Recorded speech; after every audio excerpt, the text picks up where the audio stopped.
I know it's our lunch hour live, but I'm in the studio. I open up the window in here. It gets so dark and dreary in the studio because I have to black it out for proper lighting when we go live on the platform. First of all, can you guys hear me? I should put on my mic thing. I should put that on. You know how long I've had this sign here that I have not put up yet? I haven't decided because that's the thing. I get so finicky about this office. I'm like, do I like that? Do I not like that? Hold on, y'all. I think I'm gonna put my mic on just because I feel like. Just because I feel like. Hold on one second. Let me put this in.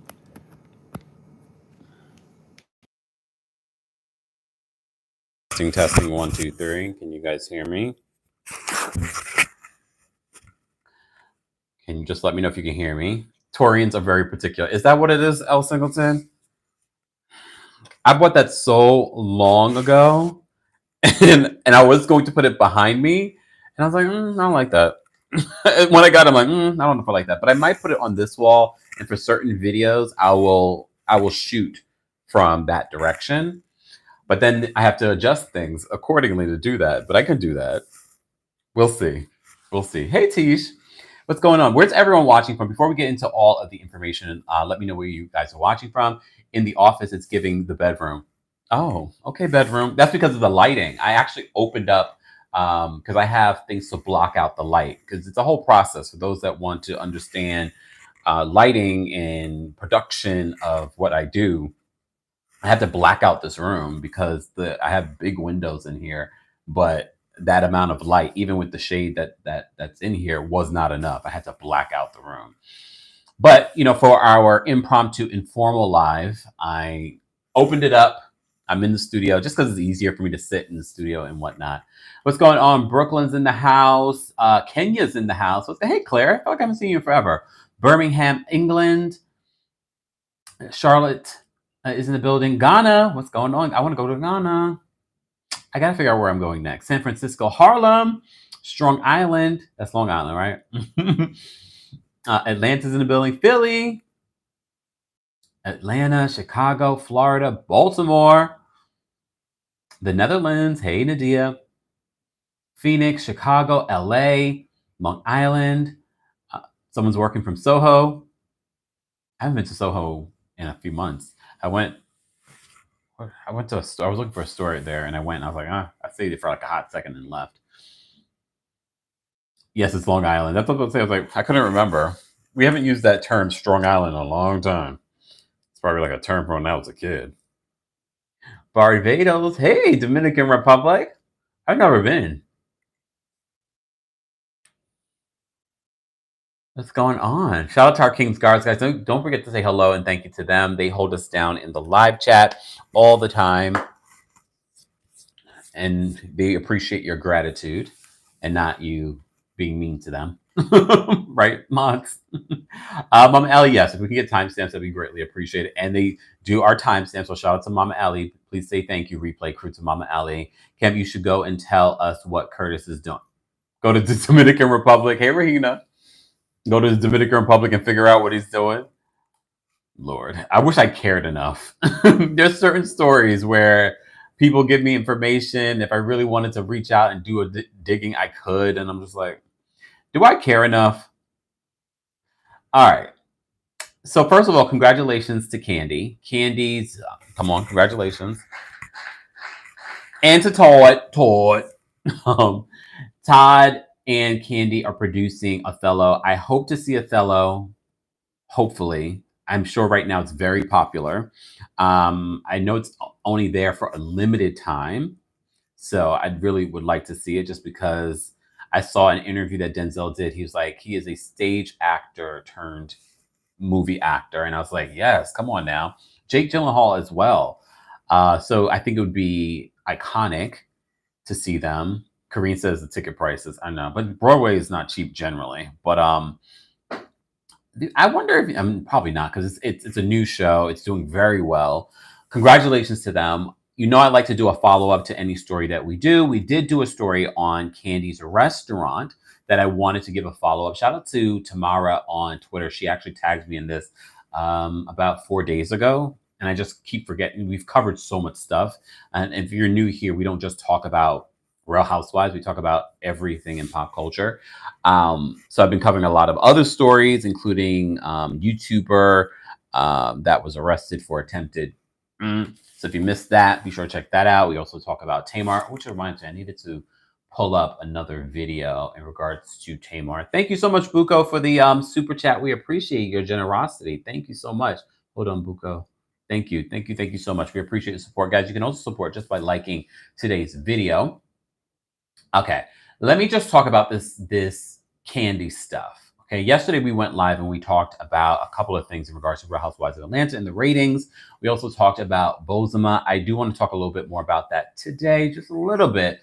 But tomorrow I will be live with the Brooke Ashley and Taria Faison from the What Else Is Going On podcast to have an emergency meeting to talk about what's been going on in Atlanta and Beverly Hills, and what does that mean for us as a people? Because no matter how you feel about Garcelle, she really did bring in a large diversity to viewership.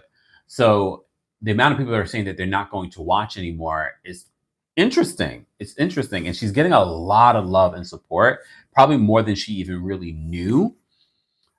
So I think that's really good. So we'll talk about that tomorrow. I do want to play this. So first of all, congratulations to Kandi on the success of Othello. I did want to follow up because she did address on her Amazon Live the lawsuit. So as you know, her restaurant Blaze has been closed down and she was being sued for like $154,000.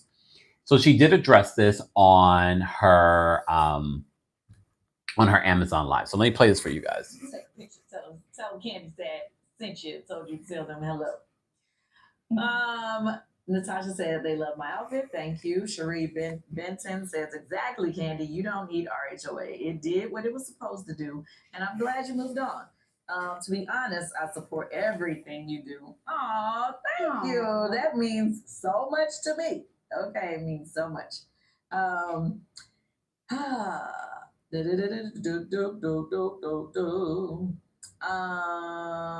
Let's see. We could put something together that looks like this outfit for your store. Yeah, we can. So I'm gonna try to get to like, oh, okay. I see somebody wanted me to speak on the lawsuit. Okay, really, it was just a disagreement between us and the landlord. But to let you know, they had to drop my name off. So I felt like they just put my name on there anyway, just so they could get publicity for the lawsuit. But yes, they officially dropped my name from it as of yesterday, I believe. So yeah, I guess that would be news. And the rest is being worked out because it really was a disagreement about some repairs that they made and then who would be responsible for it. So we were just going back and forth about that. Here's the confusion, though, for me. So Kandi says that her name was dropped from the lawsuit. She didn't specify whether or not Todd, who's also an owner of Blaze Restaurant, had been dropped. So when I saw this back a few days ago, I was like, that's not really answering the question. Your name has been dropped, but it's a lawsuit against your company, Burris Tucker Restaurants or something like that. I remember the name of her LLC. Her name was dropped, and she's saying that she feels like her name was only added to bring attention to it. And I'm just like, well, it's your restaurant.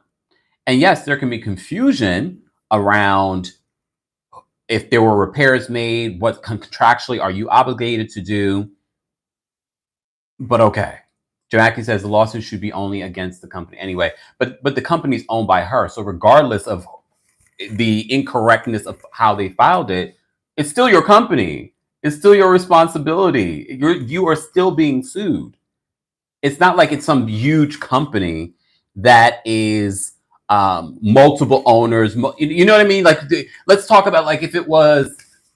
Let me think. I can't even think of a company, right? You guys, you know what I'm saying, though. If it was like this big company where there were multiple multi-million-dollar, investors in it, then I could understand. However, we're talking about you and Todd. So I did feel like this was a form of deflection because she's saying, oh, my name was removed. And the only reason why they were adding my name was because, to bring attention to it. Of course. But that doesn't remove your responsibility.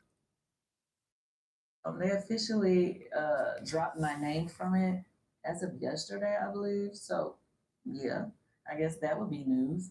And the rest is being worked out because it really was a disagreement about some repairs that they made and who would be responsible for it. So for me, when she says that part, it says to me that no, you're still involved in some shape or form. They removed your name because maybe that was the incorrect way of filing the lawsuit. However, you still are involved in it. Okay. So we were just going back and forth about that, basically. And that's why it turned into what it turned into. But it looks like we're going to come to some agreement. It looks like we are going to come to some agreement. Okay, so they removed your name, but we are going to come to some sort of agreement. So they'll be fine.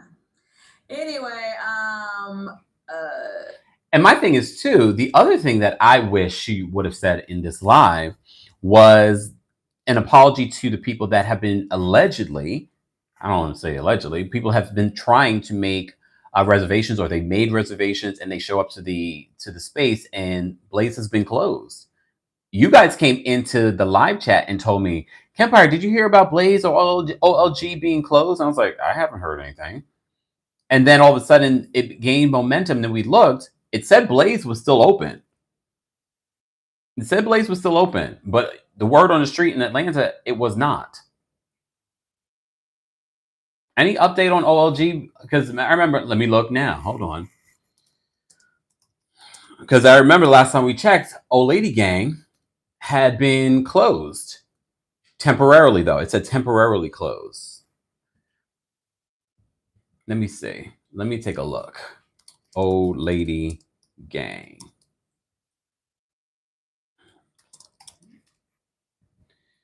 Oh, damn. It says permanently closed. This is the one on 177 Peter Street.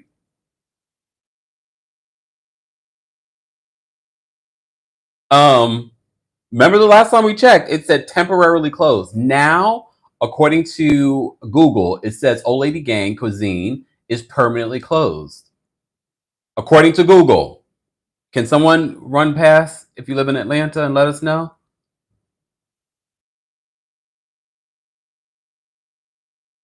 Angela says the one on Peter Street is permanently closed.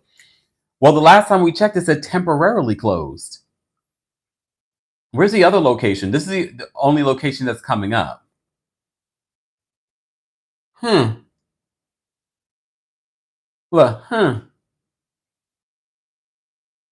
I think that's such a disservice to the people that were fans of her, but also fans of the restaurant. People that are making trips, planning trips. Like, well, I'm going to Atlanta. I'm going to make sure I go to Kandi's thing, or I'm going to Kandi's restaurant. I wanted to check that out. If you say nothing, there are thousands of people that make trips just for like food and to go to these different sites. That's why there's such a long line usually for OLG.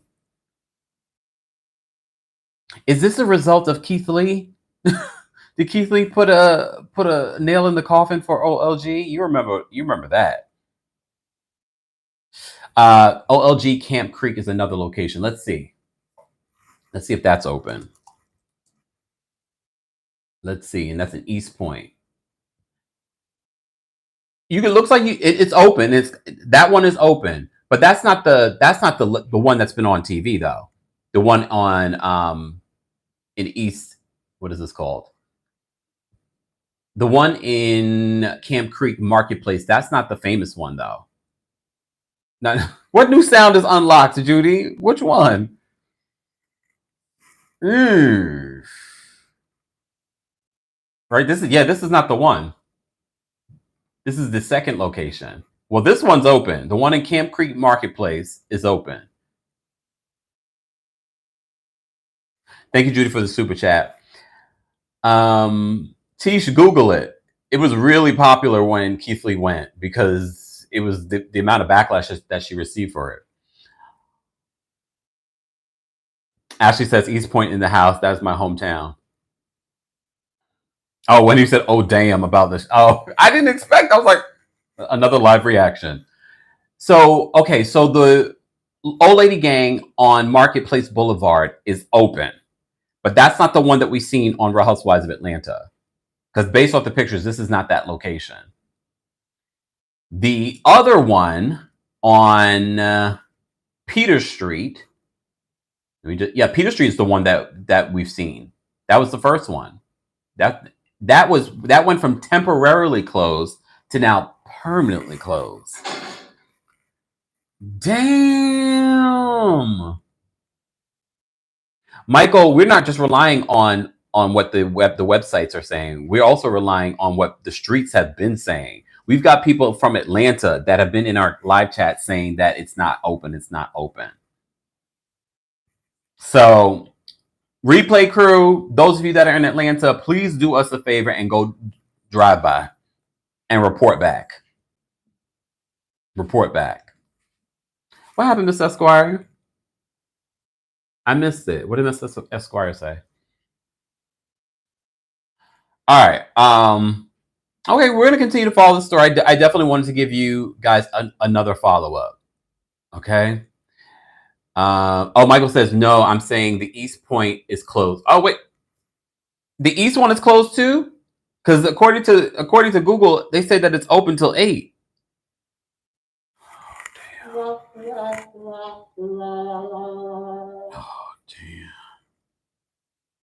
damn. Michael says I went last. Wait, so Michael, you went last week and it was closed? Kandi, this is first of all, I understand that the restaurant business is a hard business, but this is disrespectful to people that are fans of yours. And the fact that someone asked you a question about the lawsuit, you should have addressed it then. Yes? Oh, damn.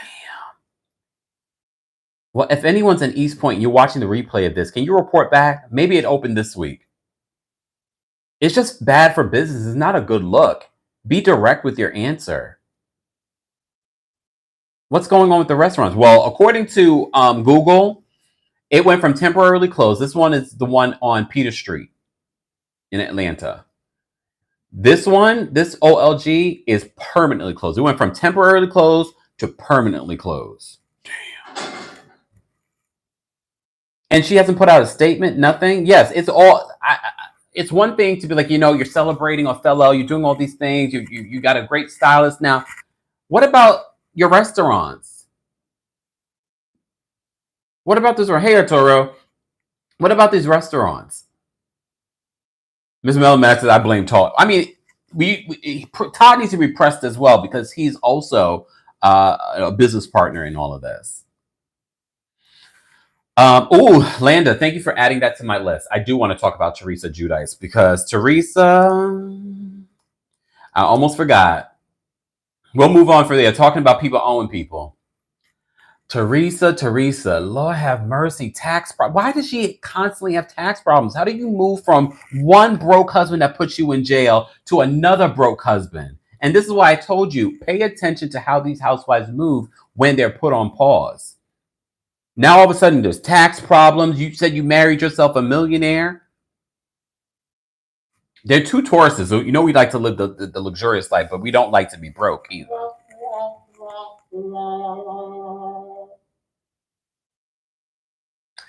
All right. So Teressa.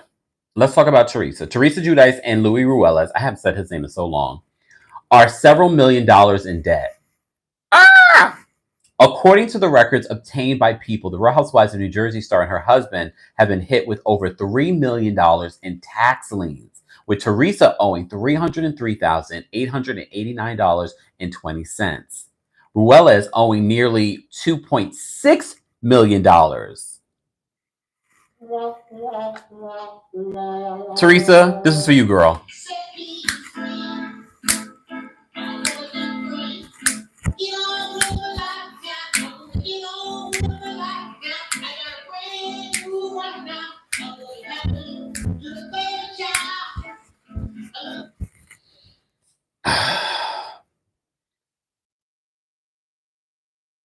Oh my, you're supposed to be doing better, not worse, when you remarry. So she owes $303,000. Again, I'm not surprised by her owing possible taxes. She's raising how many young girls without the help of her ex-husband? but you married a man that owes $2.6 million? This comes 3 months after Ruelas was issued another lien for $163,523.94 back in December, which the New Jersey court's website show is still an open case. The reality TV star who tied the knot to Ruelas in 2022 previously served on an 11-month sentence in prison in 2015 for mail, wire, and bankruptcy fraud. She has addressed her incarceration several times, saying that the courts wanted to make an example out of her. She says, I know in my heart that I was supposed to go there. I was not supposed to go there. I know I only went there because I'm in the public eye, she said in 2022. Listen, I'll shout it out to the world. I signed 2 contracts that Joe was flipping for 2 homes he was buying. That's all I did. I knew nothing about what he was doing. I mean, I have nothing to hide. Like I did my time already, you know? Her ex-husband, Joe Giudice, also spent time behind bars for the same crimes, completing his 41-month sentence in 2019. When he was released, the pair separated after 20 years of marriage, and Joe moved to Italy following a deportation battle. The following year, Teressa met Ruelas while on vacation on the New Jersey shore. The pair got engaged in 2021, and shortly before their wedding, Teressa revealed during an appearance on Watch What Happens Live with Andy Cohen after show that she and Ruelas were not planning on signing a prenup. Does anyone know? I know Miss Esquire's in the chat. Does his debt become her debt?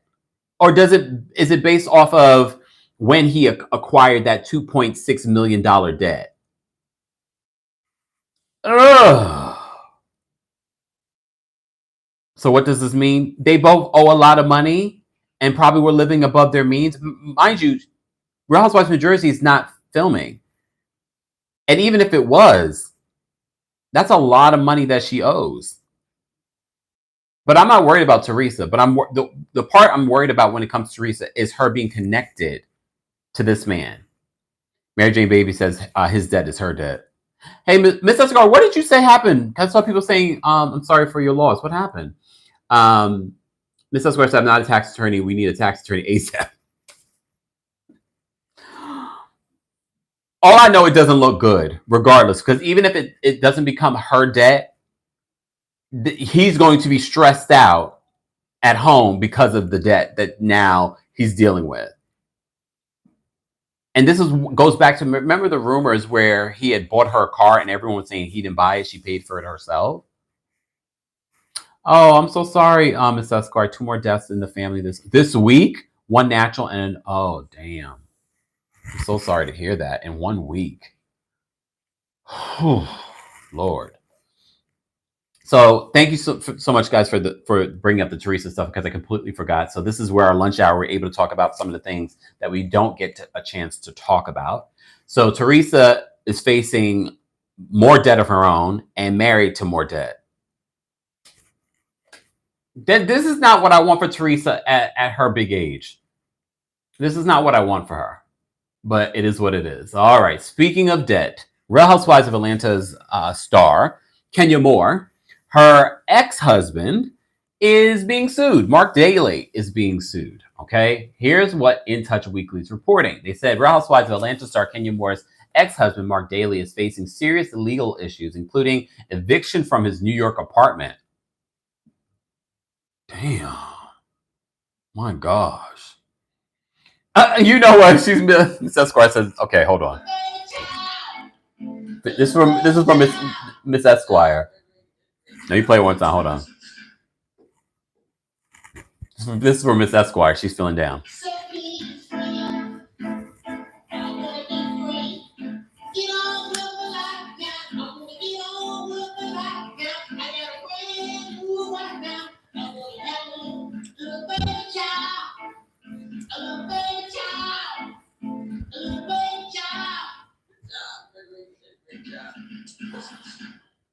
Mind you, I edited that down.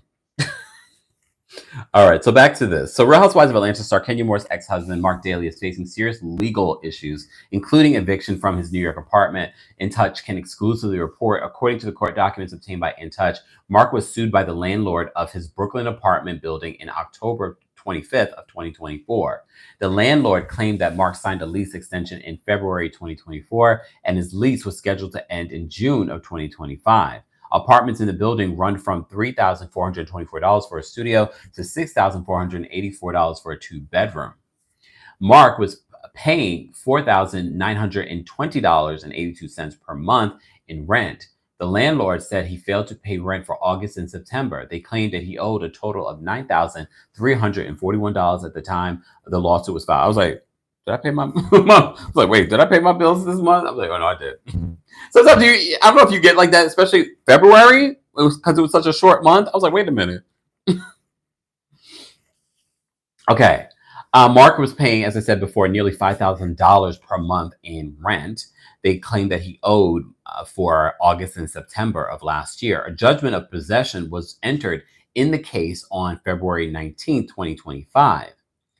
On top of the eviction lawsuit, Marc is fighting a lawsuit brought by a separate landlord over alleged unpaid rent on another property. Damn. So I don't believe Kenya was getting child support. Oh, no, she was supposed to. Remember? I forgot. He was supposed to be paying child support for her. So on top of the eviction, he's fighting another lawsuit. Back in July of 2024, a landlord named 505 Myrtle LLC sued Marc along with Mayes LLC and Ogun LLC, and Marc was listed as the owner guarantor of the two LLCs. The landlord said that the lawsuit was being brought to recover payment under two retail leases signed by the defendant. The landlord said the defendant had defaulted on the leases for two retail spaces in Brooklyn, in a Brooklyn building. The suit said the defendant signed a lease in 2017 along with an expansion lease in 2019. The 2017 lease had a 10-year term, which is normal for like commercial space. 2010 lease had a 10-year term that expired in 2027. The 2019 lease had a 10-year term that expires in 2029. Per their deal, Marc agreed to be liable for any money owed by the LLCs. The suit said the defendants have remained in mounting default of the leases since 2022 before terminating operations and abandoning the premieres by the, I think they meant premises, by the beginning of 2024 and cutting off all performance under the contracts. Accordingly, at present, defendant owes hundreds of thousands of dollars in unpaid rents and default obligations, which continue to accrue, the suit said. Remember, he said even if he lost it all, he'll be able to rebuild it back. I guess we're still waiting for him to rebuild it back. The landlord sued Marc and the LLCs for his alleged breach of the deal. The lease agreement said that the space was to be used as a restaurant. Is Soka still open? Marc owned owned. They're saying past tense. Let's look up Soko. Is it Soko or Soka? Hold on. Soko? I think it's Soka, isn't it? Damn, it's closed. It says temporarily closed. Look.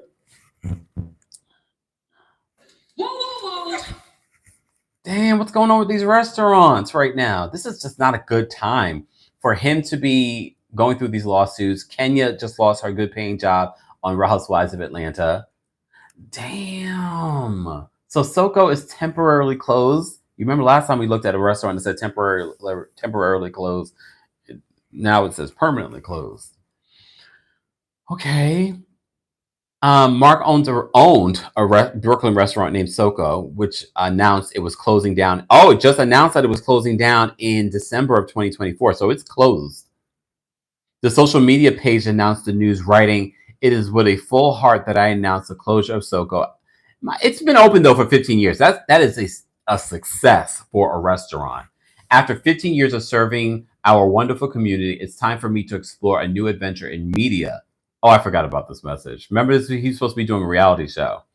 So I move onward and upward. The message was signed by MD, Marc Daily. 15 years in the restaurant business is not bad. It's actually quite successful. I don't think Peter Thomas can say the same. I really wanted to go check out the restaurant. I wait too damn long. That's the problem. The restaurant was located on the same street as the property listed in the lease agreement. In October 2024, the landlord said that he served Marc with the legal papers at SoCo. The landlord's lawyer said that he personally served Marc at the restaurant.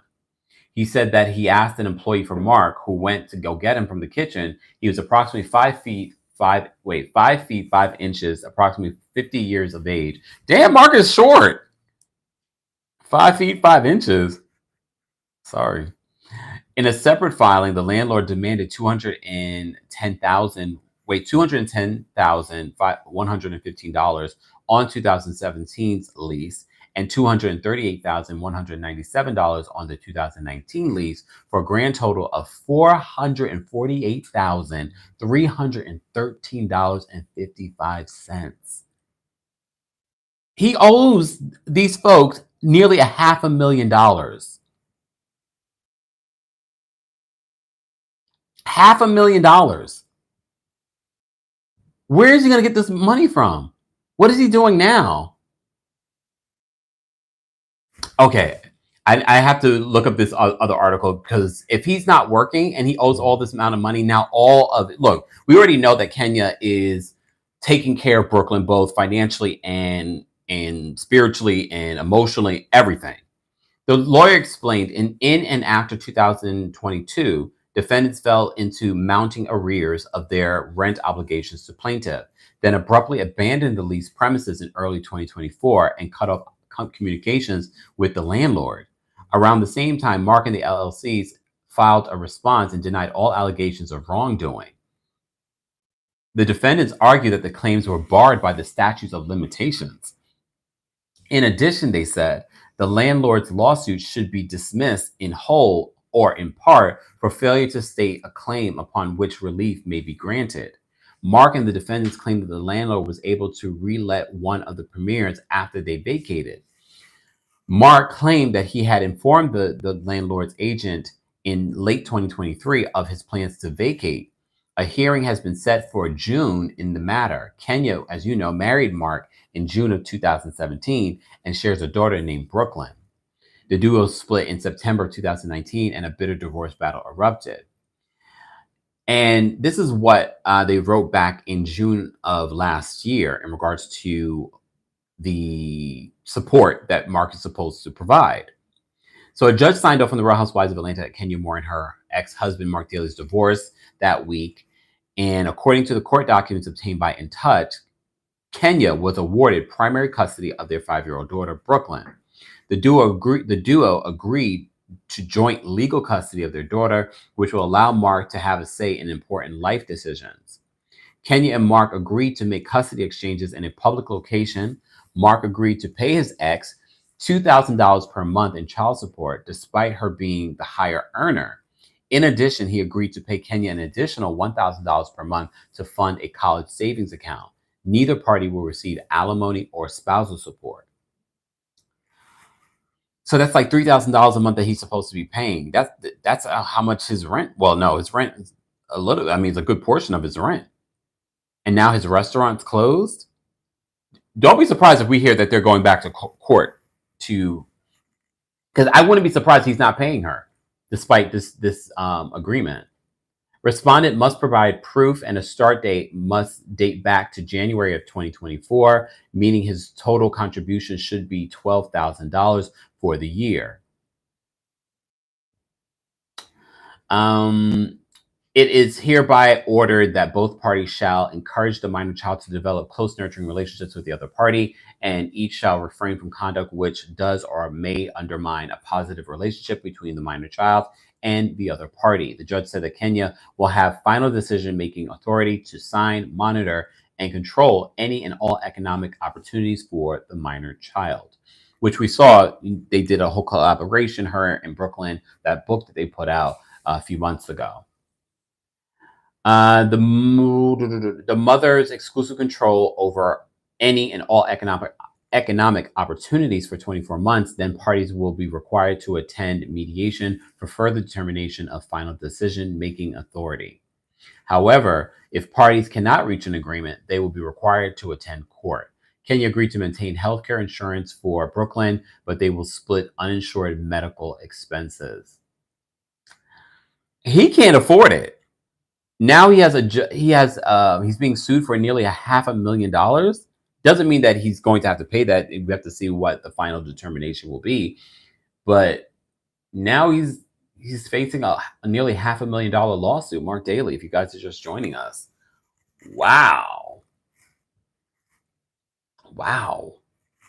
That sucks. That sucks. All right.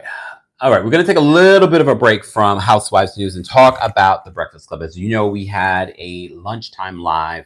Was it last week? Yeah, it was last week. It feels like it was like 3 weeks ago. You saw the drama play out. We had a whole HR meeting live on The Breakfast Club last week. And it seems as if since then, things have been pretty good over at The Breakfast Club between Lauren LaRosa and Jess Hilarious and the rest of the guys on there. They also announced that Lauren LaRosa, she announced a new podcast with iHeartMedia and the Black Effect podcast network. So she's going to get her own thing. So Angela Yee, who was brought up in the whole Jess Hilarious of it all, is now in a new interview talking about it. So I want to play this for you guys really quickly. Hold on, y'all. Let me refresh this. Yes, when I initially left, they did say they were going to hire 2 people. So Angela Yee says initially when she left that they were going to hire 2 people, which I find to be interesting. That's a compliment to her. Like, y'all got to hire 2 people to replace me? That was always the plan. So I'm going to be honest, I don't know what's communicated to anybody. I know Jess was out on maternity leave, and I know that's tough too, coming back. I know she's expressed, having a baby, postpartum, all of those things take a toll. And Lauren works really hard. And Jess does too. Like, she's on the road. And I think part of why they hired her was because of that. Like, she does comedy shows. She goes on the road. That adds a lot to the show. There's a strong following. Yeah. But I think a lot of times it is social media that tends to get people riled up. It's outside forces. It's not what's in the room. And that's what makes tension sometimes build. Hold on. But what is good is when you can have a blow up and then work through it. And so we just have to see it publicly play out. But I think it looks like they're really working through it. And I feel like, mind you, we've never seen really that happen when Angela was there. This can be an advantage because a lot of people can relate to blow-ups in the workplace. And then how do you move forward from that? Because sometimes the resentment can just build and build and build, and then everything falls apart. But if you can catch it early on, that's a good way to make sure, let's squash this. Ever since I came back, it was weird. This was a clip from The Breakfast Club when Jess Hilarious broke down her issues with the team and social media. Yes, it was weird. Yeah, I at first, no, I did not. I wasn't too fond of Lauren. No, I wasn't too fond of her when I came back, because we had a whole plan, even how when I came back, how I picked her to fill in for me, right? I come back, she ain't ever leave. Then, all right, cool that she don't leave, but she's on only during my segment. If she was meant to be a full host, move her in another way. Why she got to be moved in on? Because nobody had a problem with Jess with the Best until she started reading right. You know what I mean? Till she started reporting. I wasn't hired as a reporter. I was hired as Jess with the Best. So she started reading and delivering details and all that stuff. Yes. Then that's when Jess with the Mess wasn't good enough no more. That's how it was presented. So I'm like, all right, cool. Who said that? Because of the internet? What are we talking about? No. This is our listeners. This is yeah. Why can't we? Can understand some of where you was coming from, but bro, part of that live I thought was crazy. I'm like, what, Jess? Like, What part did you think was crazy? What part? Because like, it's not like you didn't hear anything in that live that I haven't said to you. I heard a lot that you didn't say to me. Okay, so what part did I not say to you? Okay, so the part about the talking over each other and the hush, be quiet, because you talk about how you feel in real time, right? Yeah, I'm feeling in real time. That be quiet. That was crazy. The shut up. I was like, oh, okay, because what we really giving up here? Like, what's up? Okay, right? But I didn't. none of that was said. I You didn't, didn't say anything and about then, that. and then when I pulled you into the office with our EP with Eddie, the first thing I said to you was, Jess, we fighting for airtime and it shouldn't be like that. I want to know what can I do better as a producer? What can we do better? So we rehashed a lot of that last week. So if you missed it, be sure to check out that video. So Angela Yee, though, is speaking out for the first time in regards to it. And according to her, when she was leaving, she was under the impression that there would be 2 people replacing her. And I'll tell you this, when Angela Yee decided that she was going to go on her own, I was sort of like, I don't know how that's going to work. But she seems to be thriving on her own. Yes, she sort of has her own thing, though. It's not just her. There are other people she's bringing in guest hosts as well. So I see that's why her show is thriving. And maybe because of what she's experienced on The Breakfast Club, being the only woman for a long time, she was sort of like, okay, it's time for my own thing. Let me be the boss of this thing. And she seems to be doing quite well on her own over there. But of course, I think she is definitely more polished than some of the other folks. But maybe this will be a learning lesson for Jess Hilarious on how to navigate any issues that she has behind the scenes with this group, because she does have a contract. She's entitled to be up there. They clearly saw something in her. So then there's that. All right. Where do I want to move on to? Let me just make sure I have my notes, guys. If you haven't already, be sure to like the video. We have over 1,100 people watching. We're exclusively live here on YouTube.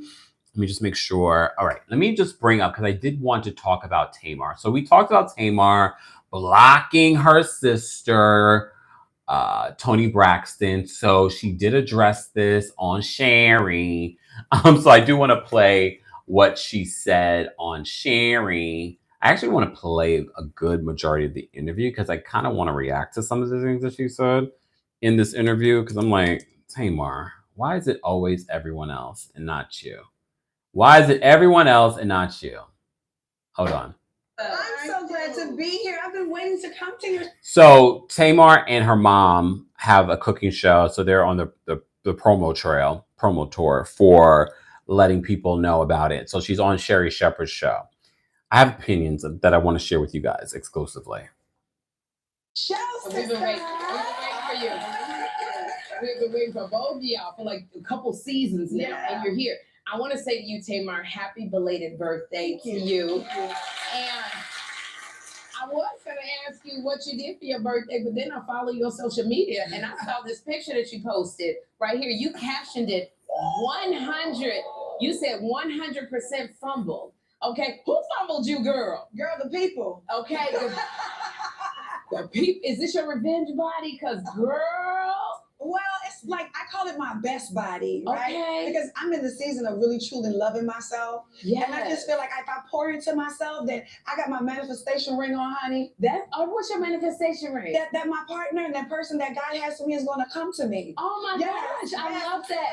You're speaking it. I'm speaking it. I'm doing the work mentally and physically. And so I'm feeling great about myself. Congratulations. Thank you. Thank you. I love that. Oh my shit. I always tell people, I say, get excited about what's about to come into your life. Absolutely. Stay in that place. So congratulations. Thank you, all right. sister. Now, Miss Evelyn, it's so pretty because you are a mother of these girls, and I see you in all of them.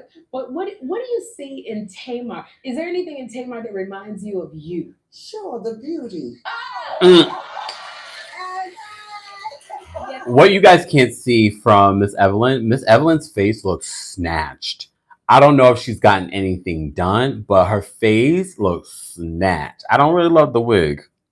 Maybe it's the color of the wig. I think it's the color of the wig. It's not as flattering, but her face looks snatched. Ma'am. Yes, ma'am. Look at this look right here. Because you got it like that. Yeah. It's funny when Tamar does things, because we all know Tamar. Like, do you say, that's me? Yes. Well, there have been times, yes, Yeah. I've said that. Yeah. Oh my God, look at me. God.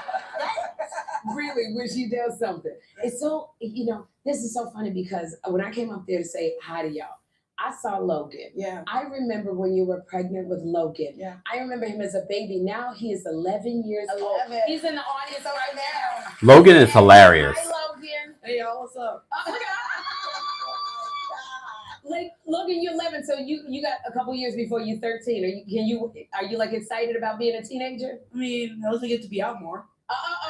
No, you don't. Logan said, I'm ready to hit them streets. That's what. No, but tell me something about Logan. Okay, so I remember you said you were on social media. Logan is 11. You said you didn't want to date until he was 18. Yes. Okay, that's 7. You go not date for 7 years? Well, I was a little exaggerated, but here's the thing. Like, I didn't want to keep, introducing Logan to the people that were in my life, Right. Because remember, the last person that was in her life, Bang a Yang Yang Man, she married that we didn't know until the end. She married, so he was very much in her life. So much so that Tamar referred to Bang a Yang Yang Man's children as her own. I just want to, mentally protect him as much as I can. I don't want to give him any abandonment issues or anything like that. And so for me, as a single mother, it's given very much, I just need to wait until the Lord brings me who the Lord wants me to be with. Okay, I like that. Yeah. I like that. Does that include it? Like, you just gonna wait? Like, there will be no, Logan going. He at his grandmama's house. You can come over. O Street, I have to read your comment. O Street says, "We don't want you to keep introducing us to your men either." Exits the group chat. I agree with that. He go to his grandmama's house. Okay. However, I've been celibate for a year. I haven't been dating for a year at all. Nothing. I haven't been out. Nothing. Okay. Yeah, but now I'm ready to go outside. Has it been a year since she broke up with Bang a Yang Yang Man? What's the divorce papers say? It don't feel like it's been a year.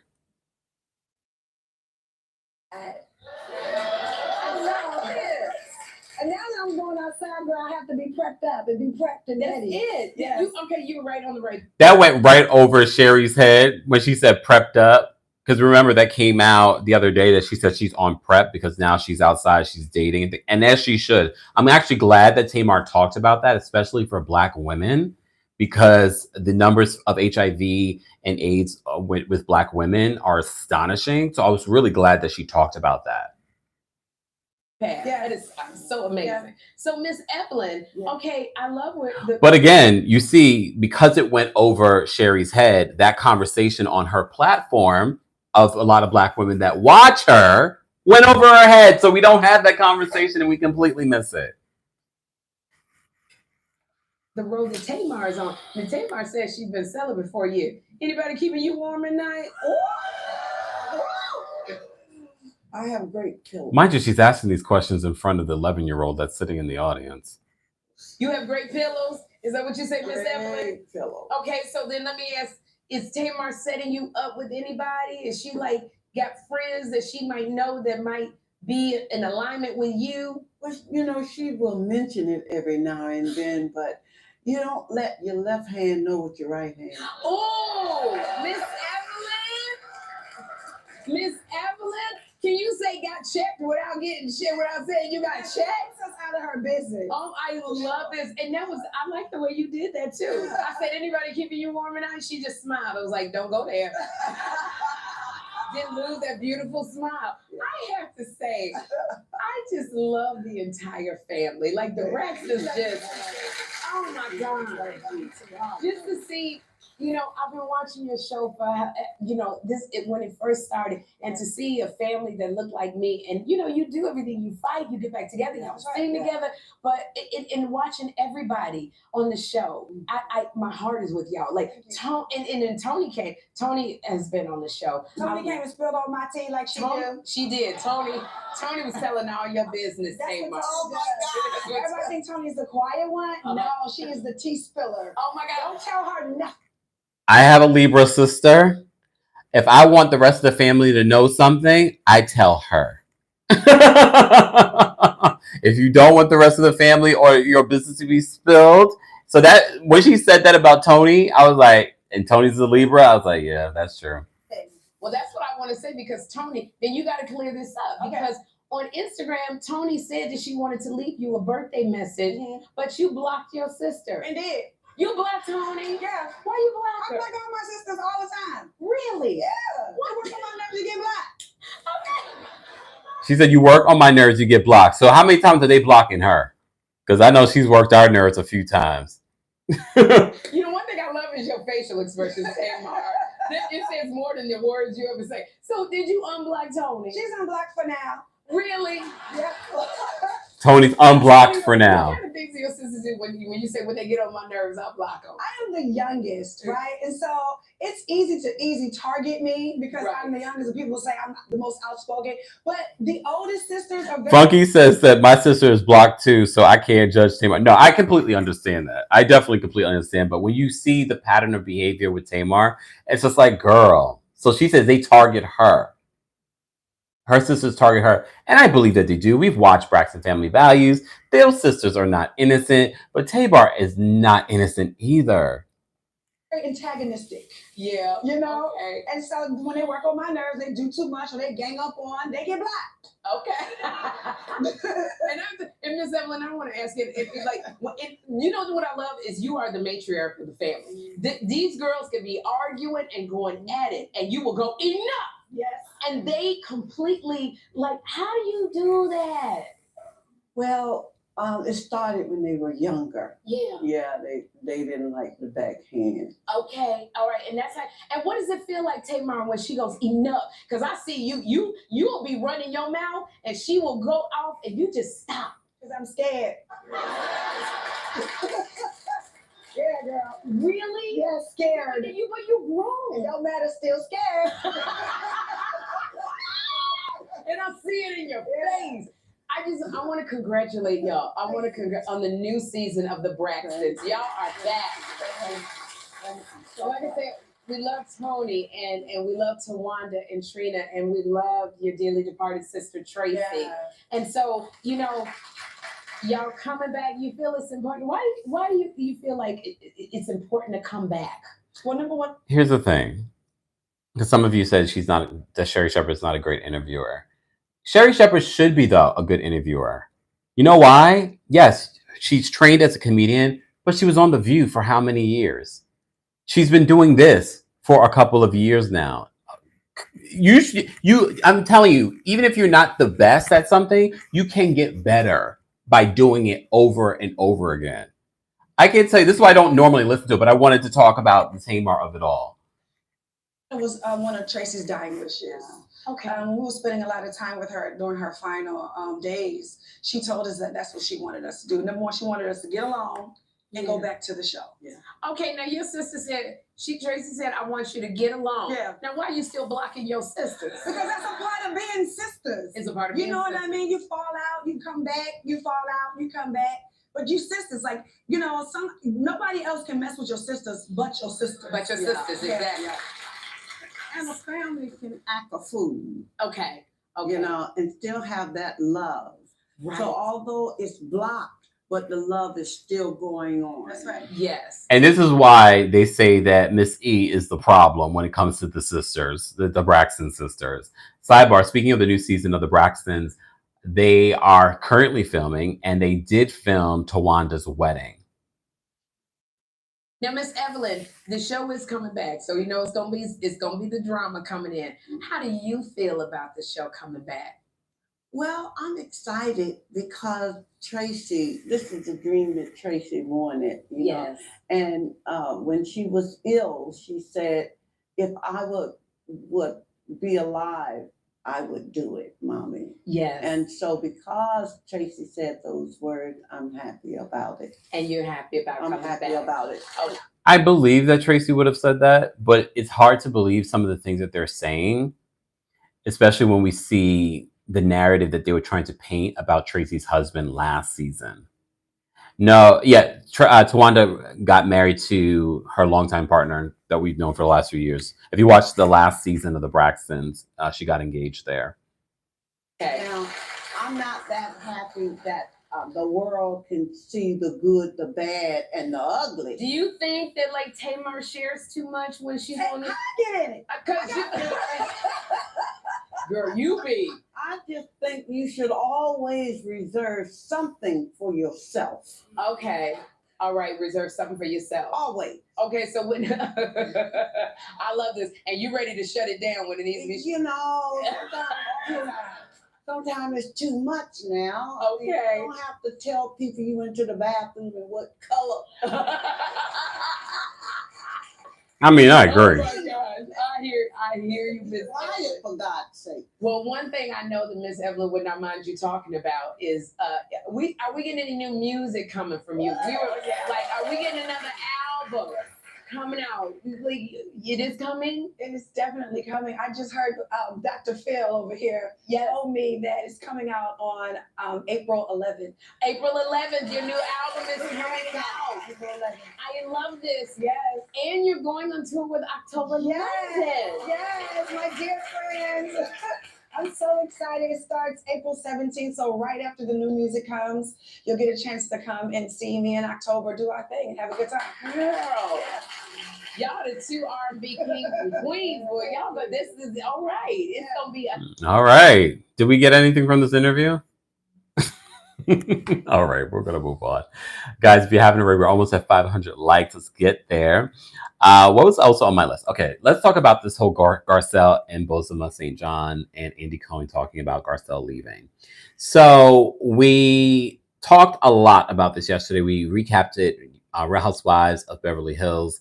Then we went live because I saw in Bozoma's Instagram, she posted multiple pictures from Watch What Happens Live. Bree says Kempire looks annoyed. Not with y'all, of course. So we went live and we talked about these multiple slides that she had. And on the 12th slide,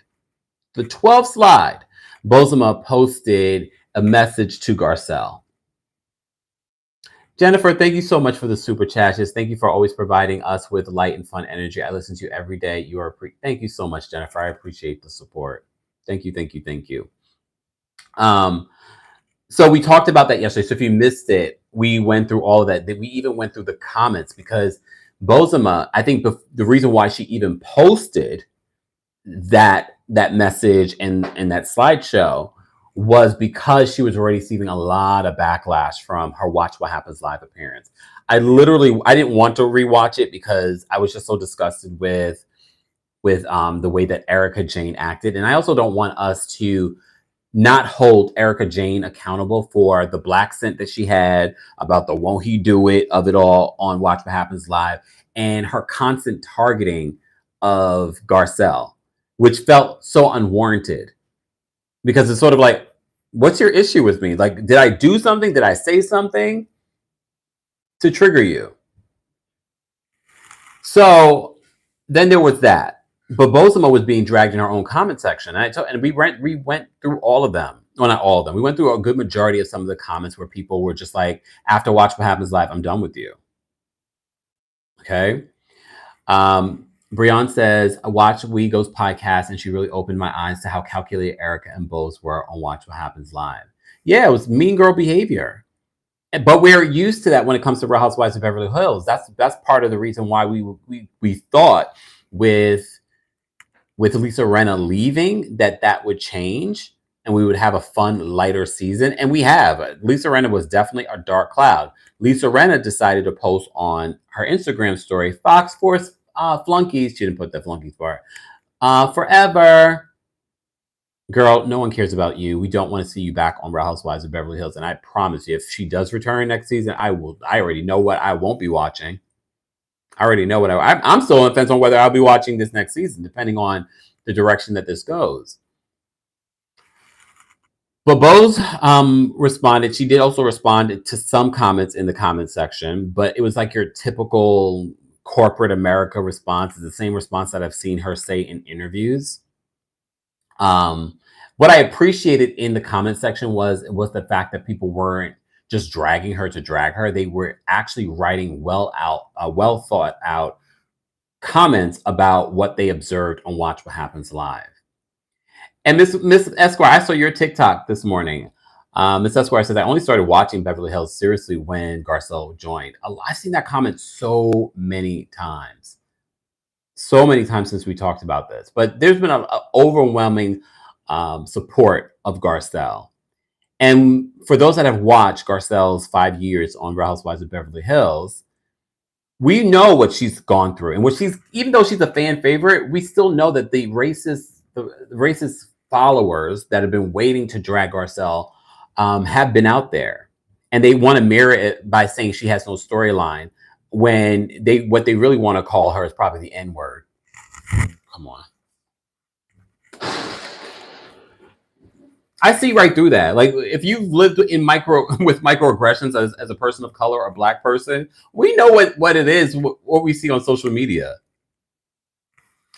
Thank you so much, Miss Esquire. Miss Esquire, I keep telling people to watch your recaps, but I'm fighting for my life in the comments. Girl, Miss Esquire, don't fight for your life, and it's not worth it. It's not worth it.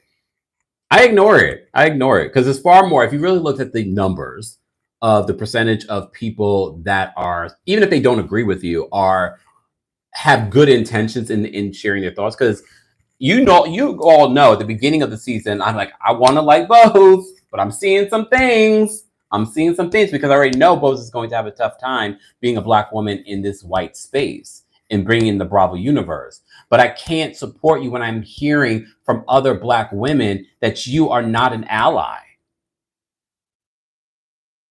And that's why I find it so funny when people are like, oh, you're trying to pit two Black women. No. That's her history. That's her history, allegedly. I gotta say allegedly, legal purposes. That's her history. Clock that. Clock that T. So, but again, people are going to have their difference of opinion. But it is quite telling. Andy Cohen talked about Garcelle leaving the show. Hold on. He had a serious conversation before she was on Watch What Happens Live. Oh. She had a reunion that you will see play out. And I'm not you'll just watch it. But she ended in a not good place. And she and I were texting, and she kept saying, I will speak to you in New York. And so we got together about an hour before her live show. And she and I really hashed things out. And she let me into where, her head was at. And there was not only stuff with the show, but, she's got the kids are entering their senior year. Yeah. And I really respect the fact that she really, it was it was one of the most real conversations that, that it ended where it ended. But I would say it ended with her saying, I'm going to choose kind of my life. And I love it too. And that's why also I was like, look, call us in a year, by the way, if you feel like it, and see where you're at. No. How about no? I really don't think she should return. I don't think she should. Garcelle definitely helped build the show in a different direction, in a good direction. But at the same time, this was a career move for her. It just reminded us that she is that girl. She's always been that girl. And that there are so many other things that she would be good at doing. I still think when we talk about people on Daytime Talk, I could see her. I could definitely see her being on daytime or even nighttime. I think she's funny. I think she's smart. I think she would do very well in that space. And she's still a great actress, and she's still booked and busy. She has multiple things that she's doing in acting wise and production wise. So she's fine. And I think this reunion was the last straw for her. I don't think it's because Garcelle can't deal with. Garcelle has been in white Hollywood for the last 30 years. Okay. These women did not push Garcelle out. Garcelle was just like, you know what? I'm done. We're good. And I'm going to stand on the fact that Sutton did not support Garcelle the way that Garcelle needed to be supported. Not the same way that Garcelle has supported Sutton. All right. I see that they dropped a preview for the reunion, the part 2 of the reunion with Married to Medicine. Should we analyze for fair use purposes, that, or can I just go and we can start Q&A and then I can go? I'll see what you guys say in the chat. I'll take a sip. But before we take a sip, today's live is brought, I almost forgot. Today's live is brought to you by our friends over at Factor Meals. As you know, on a busy day, Factor Meals makes it so easy for all of us when you can get a chef-crafted, dietitian-approved meal that is, I'm about to say juicy, but yeah, some meals are juicy. And you can do it in 2 minutes. Teach says I both to yeah. Ready to optimize your nutrition this year, Factor has chef-made gourmet meals that make eating well easy. They're dietitian approved and ready to heat and eat in 2 minutes so that you can feel right and feel great no matter what life throws at you. And if you're trying to lose weight, they actually have something really cool. Lose up to 8 pounds in 8 weeks with Factor's keto meals. Based on a randomized controlled clinical trial with Factor Keto, results will vary depending on diet and exercise. So if you've been looking for like an easy way to start a keto diet and you were trying to lose weight, this is actually a really cool, easy way of doing that. So, and they have, even if you're not doing keto, they also have Calorie Smart and Protein Plus meals, along with a lot of really great add-ons. Eat smart with Factor. Get started at factormeals.com/Kempire50 off and use code Kempire50 off to get 50% off your first box plus free shipping. That's code Kempire50 off at factormeals.com/Kempire50 off to get 50% off your first box plus free shipping. All right, more information on that will be available in the description. All right. So all of you voted for us to analyze. So just a reminder, let me read I know I didn't read it earlier, but I'm going to read it now in regards to the copyright description. The copyright description is available for the YouTube guys in the description, but reminder, under Section 107 of the Copyright Act of 1976, allowance is made for, quote, fair use for purposes such as criticism, commenting, news reporting, teaching, scholarship, and research. Fair use is a use permitted by copyright statute that might otherwise be infringing. Okay? All right. Let's see what they're saying in part 2 of this Married to Medicine reunion. And if you're part of the replay crew, be sure to let us know your thoughts and opinions. And don't forget to like the video. He's human? I don't know. I think he is human. He seems like a miserable person to be with. I hope he has some joy. Your titty's way over here. Please don't talk about me when you got botched surgery. I had a prophylactic mastectomy reconstruction. This is what. Ugh. Dr. Heavenly is so cringy. And the thing is, it's not as if she doesn't know. Because you remember she had the mastectomy, Dr. Contessa. Now she's talking about her breasts. On social media, she was talking about Dr. Contessa's teeth. And then you have your husband that is with his jagged teeth. Like, come on. You know what I don't like about you, girl? They do. You know what is so sad? What? What had me very sad and has me sad. Don't cry, Jackie. Why is Dr. Jackie getting emotional? You have nothing else to offer at this reunion, huh? Okay. Good friends, and to think that you two can't come back from this. And right now what you're doing is just blaming each other. Would you stop for 1 minute and both of you reflect on where you were? Yes. Let me say this. Contessa has been hurt by your words on social media. And that consistently happened. No matter what she said to you in private, no matter what she said to you in public, as a good girlfriend, it's not your place to go and regurgitate any of that on social media. And I've apologized for them, Simone. So you're bringing up things that I've already acknowledged. Well, no, but what she's saying is that this. But that's the problem with Dr. Heavenly. She apologizes and then she does the same behavior. Literally within the last minute, she does the same behavior. Is a roadblock in your relationship with Dr. Contessa. Right, yeah. And may I say, for possibly, how many seasons have you been on the show? 10?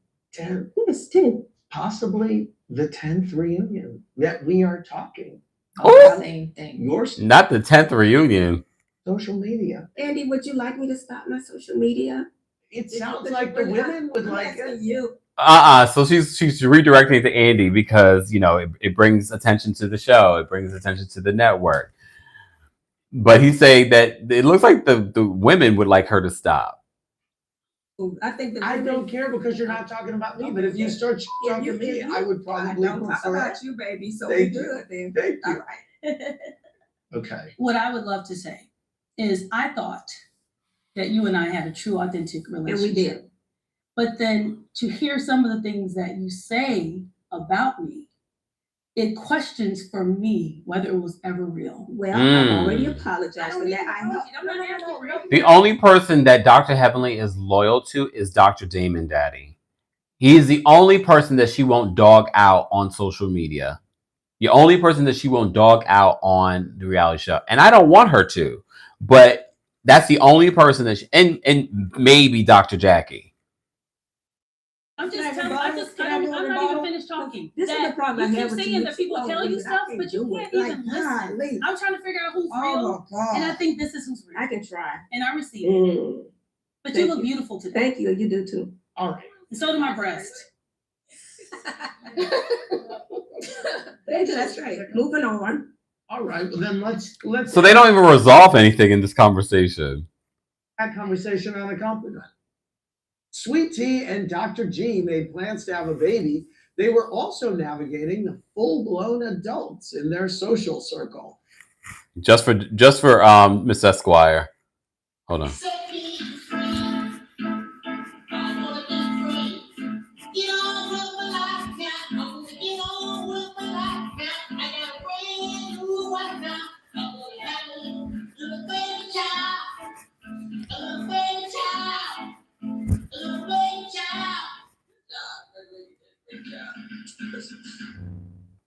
And while T was pioneering the art of age gap dating, the stress of being around Dr. G's ex put a big gap between her and the rest of the women.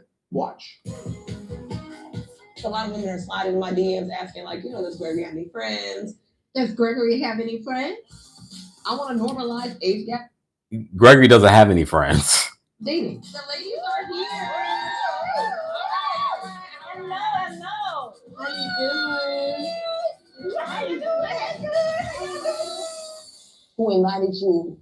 I came in peace. I apologize. I came to actually smooth things over for the couple.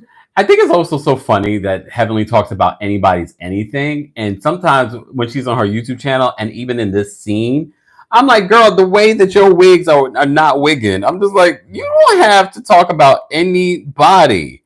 Like, you can only talk about people like when you are the walking perfection. I don't have no problem with anybody. Right now, I still got my one eye open on this girl. Okay? Don't you always got your one eye open? I'm happy they are together, and I think they're a perfect fit. Well, okay, you think so. My God, today. Oh, Oh, hell, we're dead. We're dead. I'm trying to get pregnant, and I don't need all the extra drama. It's very stressful, trying to produce a baby amongst a group of ladies that, Okay. I'm never going to beg, but don't want. Let's fast forward. Okay, a lot to unpack there. At the top of the season, your health was good, and you and Greg were in family making mode. Yes. Do you have an update for us? Yes. I went through the IUI, the intrauterine insemination, and I had 2 failed attempts. And I am up for my consultation for the IVF in March. Okay. Are you doing that through Dr. Jackie? No, I'm actually doing that through Emory. Okay. Amy from Sterling, Michigan said, Greg. I wouldn't do it through Dr. Jackie either. Not because she's not a good doctor, just because the personal relationships of this group, and she hasn't really been the kindest to me. I would not do it through her anyway, to be honest. Giving T a deadline for giving him a baby when he knows she's struggling with fertility issues was difficult to watch. Sensitive. How long do we try? What would be the cutoff age for you? 2 years. You seemed heartbroken a little bit in that conversation. Yes, initially I was, because he was saying, as far as the 2 years, that he wants to try other routes. I have endometriosis, but it does not mean that I can't have kids. It just means that I may have difficulties here and there, but it can happen. How old is he? He's 56. One of the things when you have an age gap relationship, being a parent of small children, you have them, as you're aging, it becomes more difficult to keep up. Andy's face. She points to Andy. Like, you have kids, and Andy's in his 50s. He's like this. What are you saying?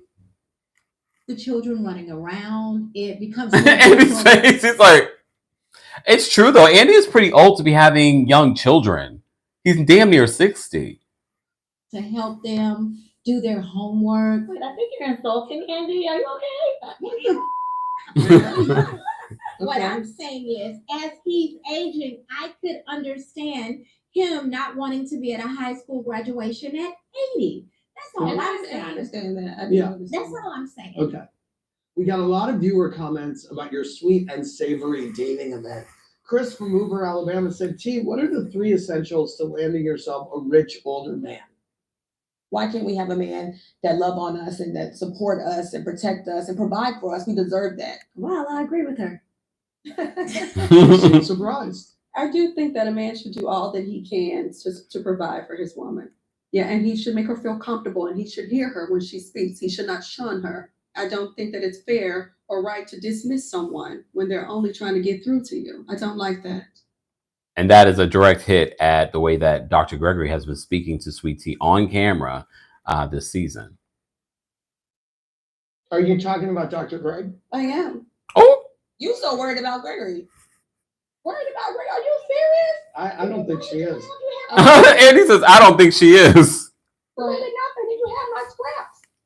Oh! Did she just give her the finger? Hold on. Absolutely nothing. Did you have my scraps? She did give her the... Wait, was that the... Which finger was that? Scraps. Look. Oh, yeah, she did give her the finger. I was just like... And she's like... Take... Okay, sweetie.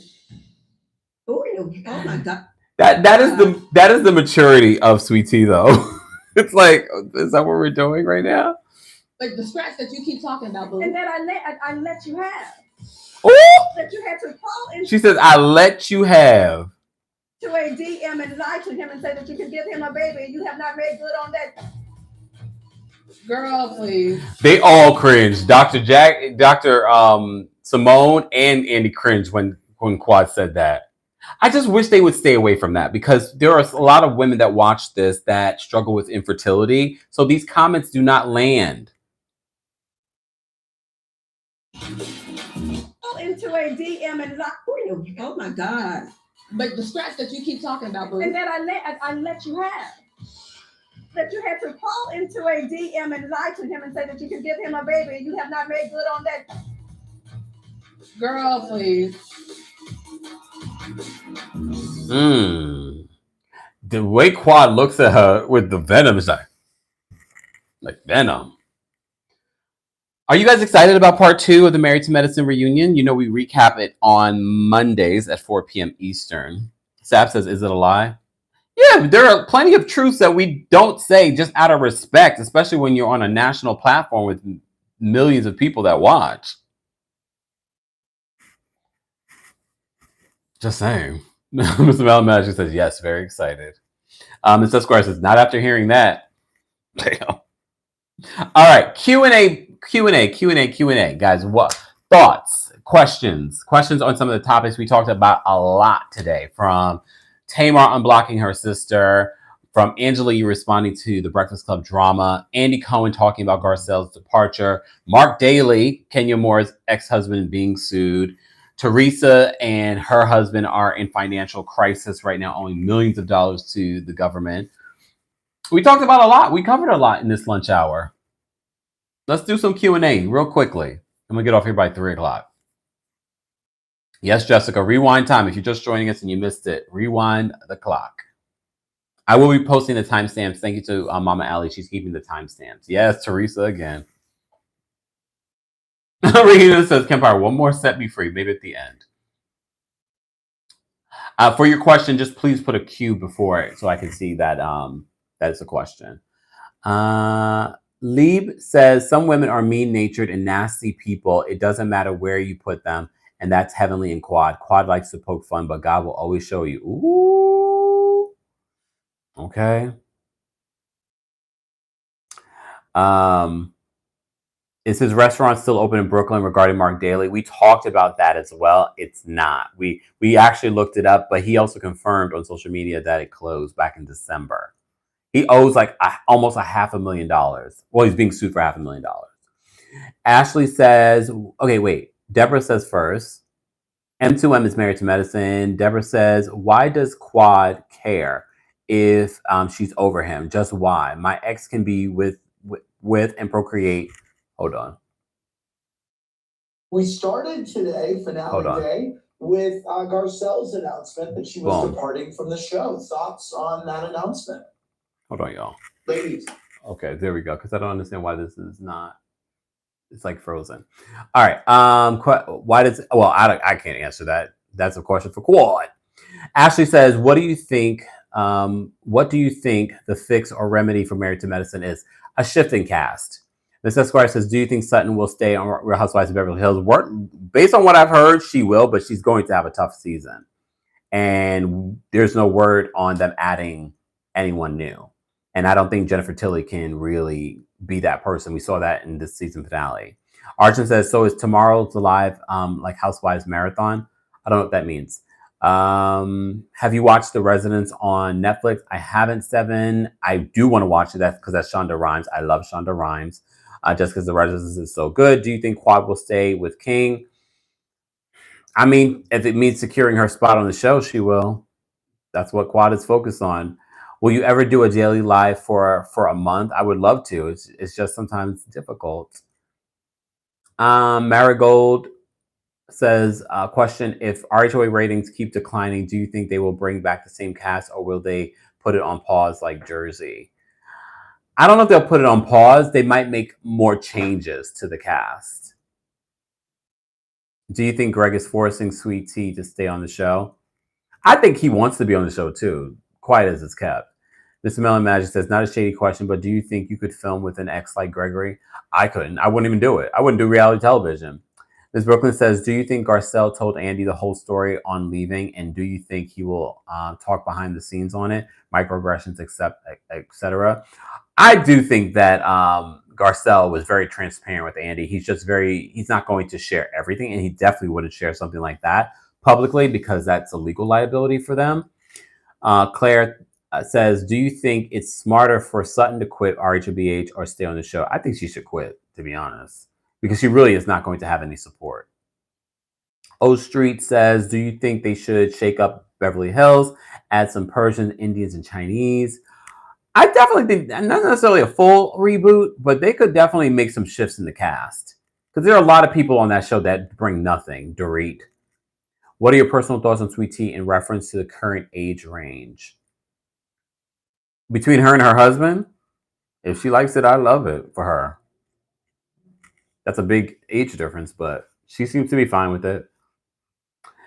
PFSM says, I know you don't recap the show understandably, but have you heard about the Venita from Southern Hospitality? What are your thoughts on that if you've heard the drama surrounding it? I haven't heard the thought. I've seen posts, but I don't know the full story behind what's going on with Venita. I think she's cute. I don't just want to be superficial. I think she's cute. Lee says, do you think Sutton only made the comment on Garcelle's IG to save face or genuine? I think both. I definitely think both.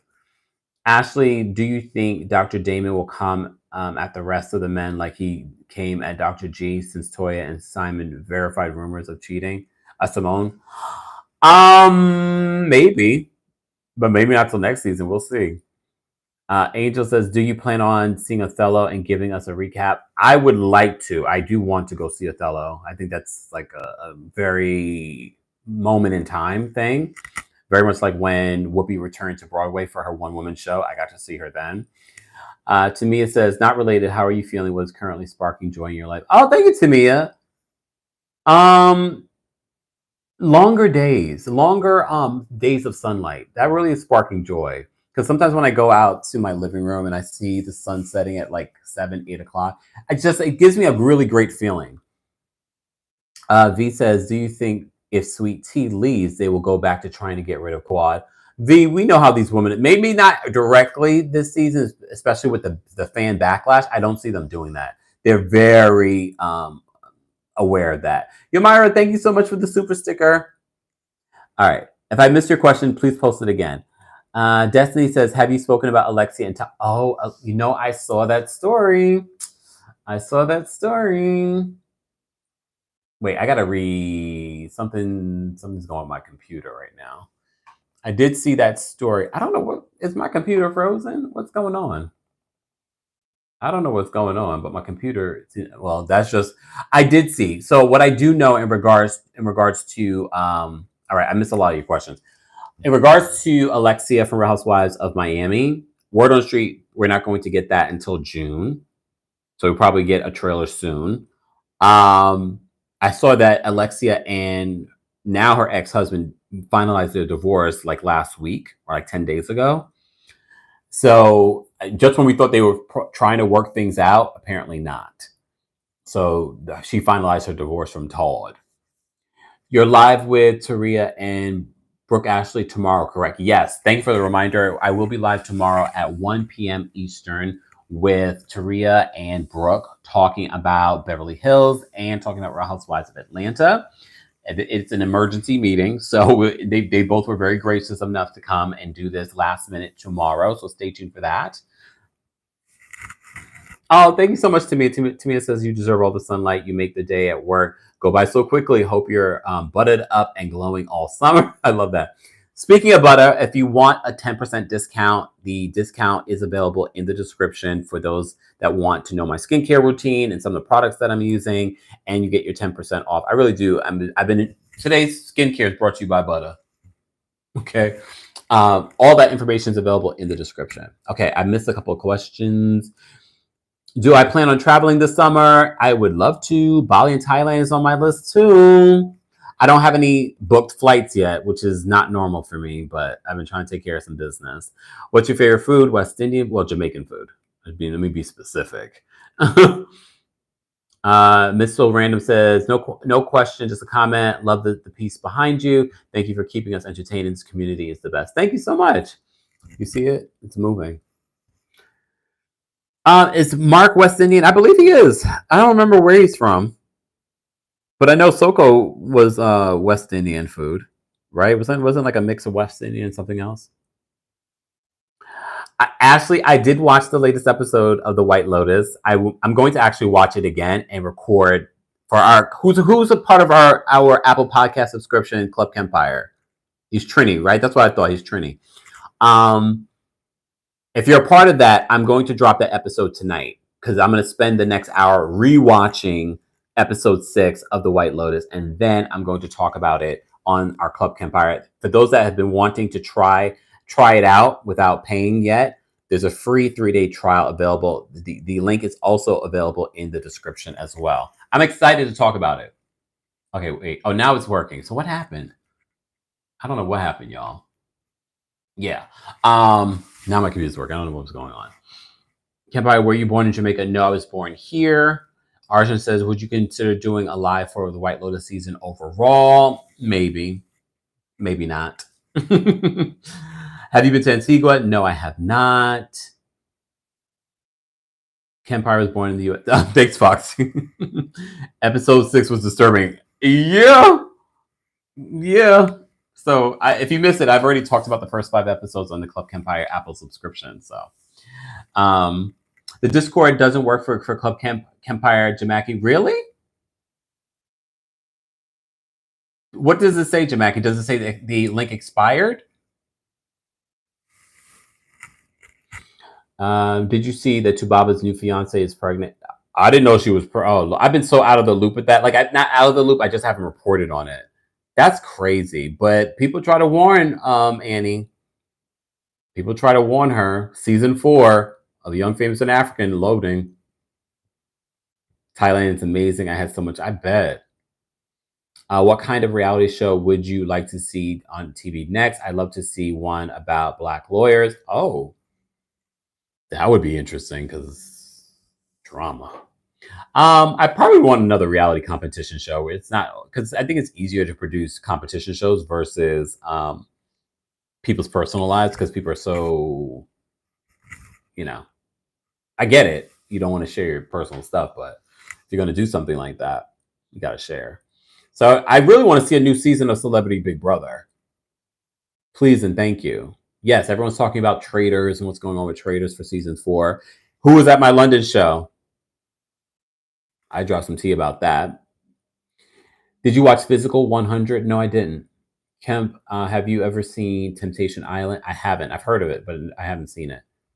Deal or No Deal Island is a must watch. I haven't seen it. I know of it though. Isn't Boston Rob on that? Oh, Claire says I saw Kiana from Ladies Who List on IG Live a few days ago talking about how she was treated unfairly on the show. She called into my show talking about it when it was on the air.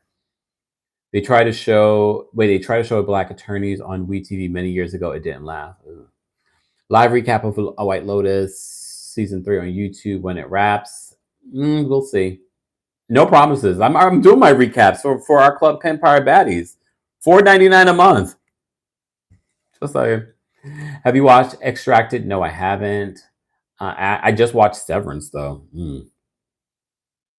Ashley says, "Do you think there will ever ever move Quad to RHOA? Have you watched all of the Queen's Men?" I have not. I don't know. Everyone keeps saying Quad should go on RHOA.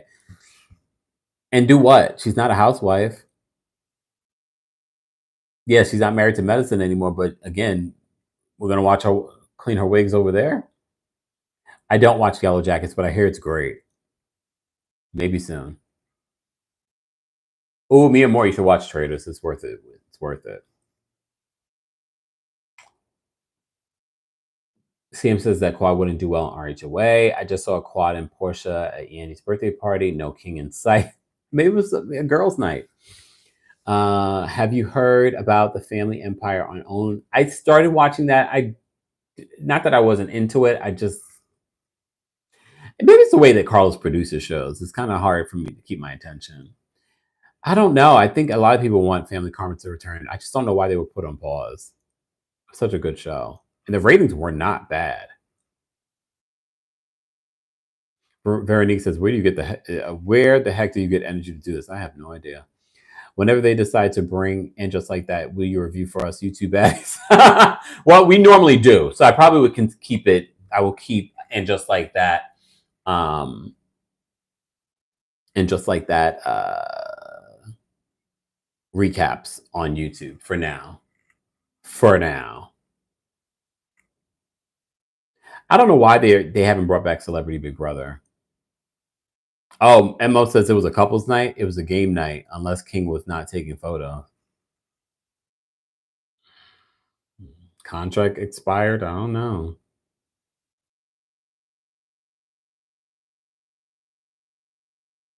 Beauty in Black was actually good. Surprising. I know I keep seeing people say that. Y'all not gonna lure me into that, and then it'd be a mess. Do you think they'll get rid of Brit once that episode airs and viewers are on Kenya's side? They might get rid of Brit for other reasons, but we shall see.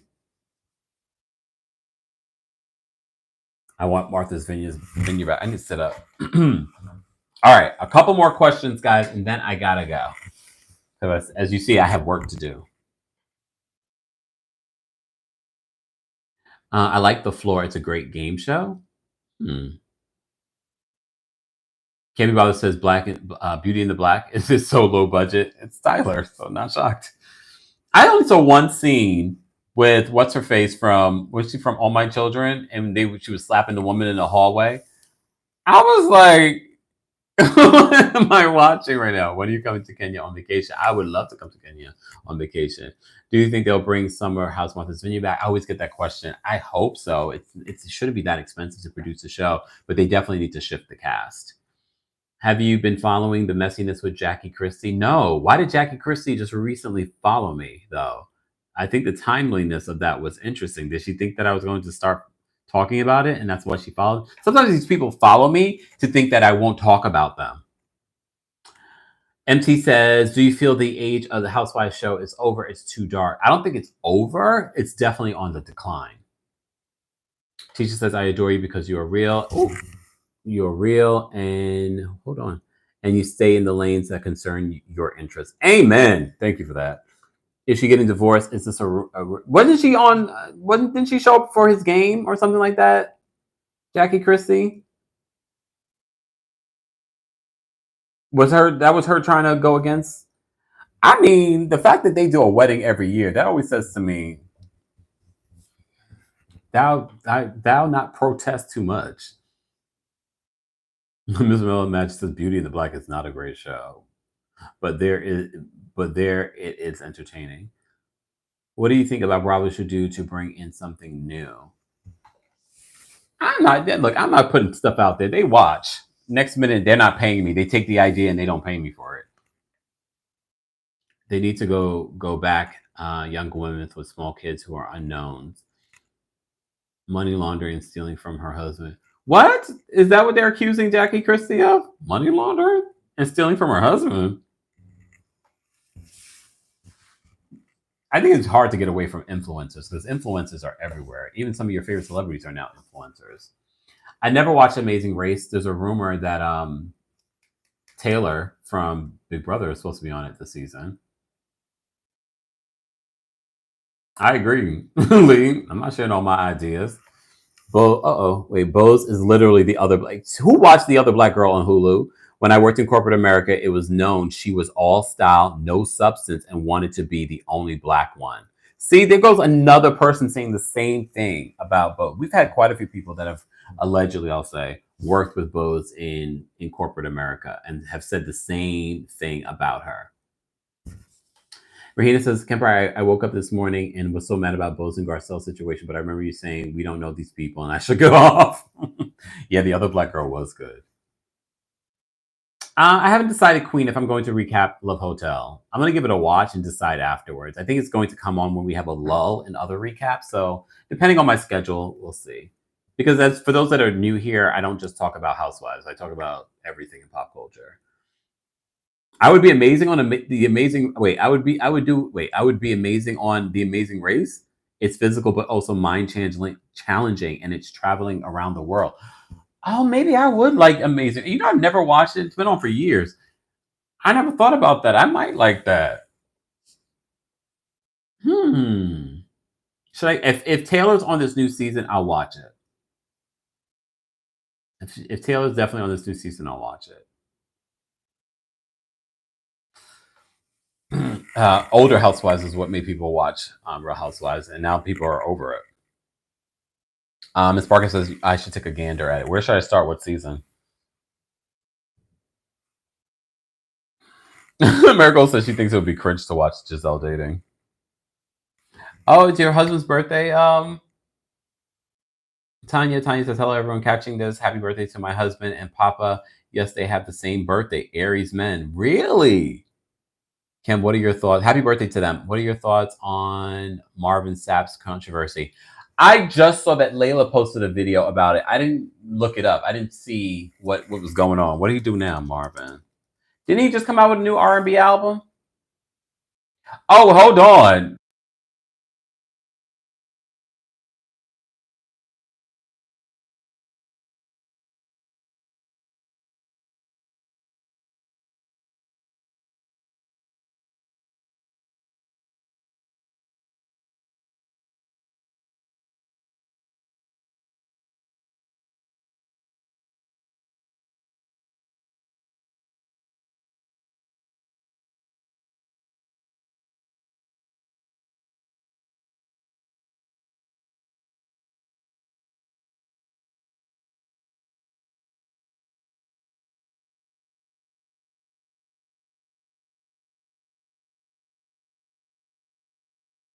There we go.